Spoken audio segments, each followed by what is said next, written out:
You have Make Events. Yep. Northwest-based agency. Yeah. We'll talk about the client base in a bit. Yeah. But again, how did you start that? You was at AstraZeneca in the events team. Yeah. And one day decided you're just going to do your own thing. How did it happen? Yeah, so I worked at AstraZeneca, which is a big pharmaceutical company, and sort of way before Google had slides, etc., in their office, AstraZeneca had understood the value of events for engagement, so a cross-employee engagement programme.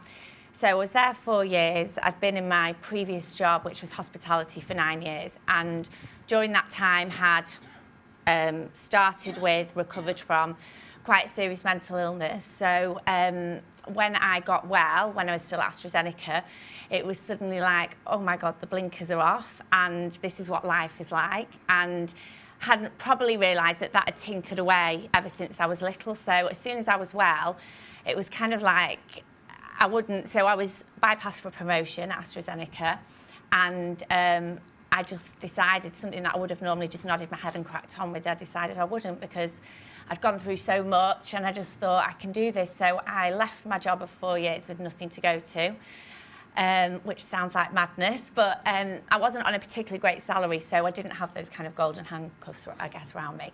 And I freelanced for a year in Manchester doing events and marketing, and I saw what I felt was a real gap in the market.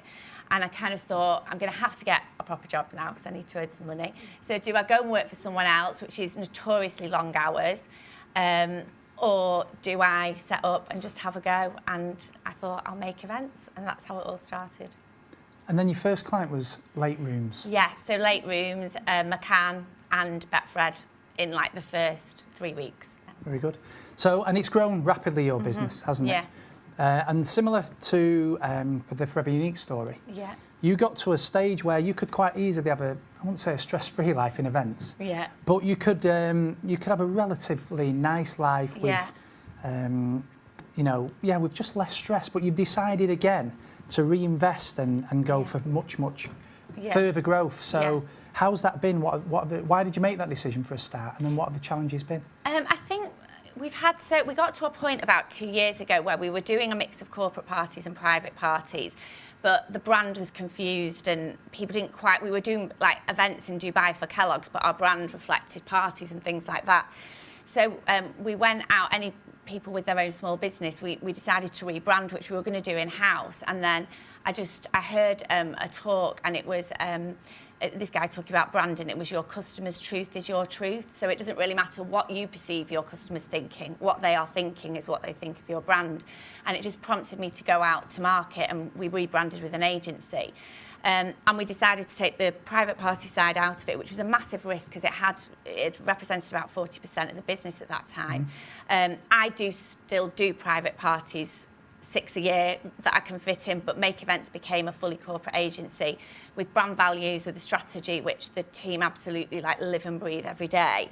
And as soon as we launched the new brand, I mean, last year we had 131% growth, and when you're getting clients calling you and the opportunities are there, I don't know how you could stop. I wouldn't be able, like Seema said, I wouldn't be able to stop because, how lucky are we that we're getting to work with these emerging and these big brands. And I think that's when we just thought, let's go for it and make this into a proper business. And there's now almost, I think you had 5 a year ago, now there's almost 20. Yeah, blame you for that because you told me I needed to get getting a lot of blame around it. It's your fault, actually. If it goes right, whose fault will it be? Probably not mine. Yeah, and I think with the events model, a lot of people stay small because they'll keep a core of contracted staff and then have freelancers. Yeah.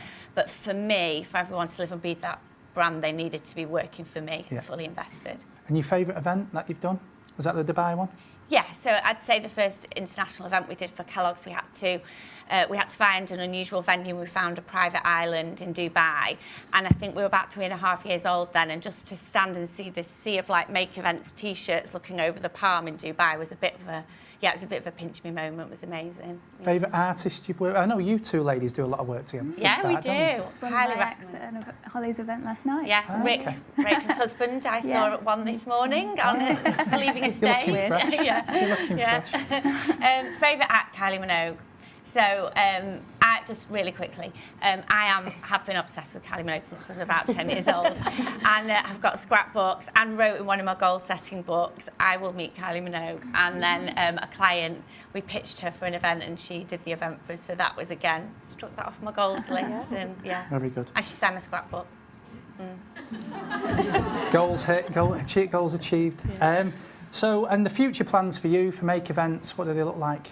So this year's been a massive infrastructure year with sort of doubling the recruitment and the growth, setting it up really so that Manchester is like a head office almost.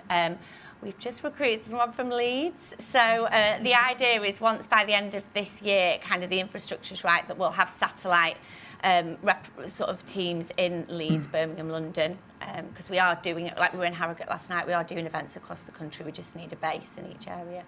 Great. This is Holly.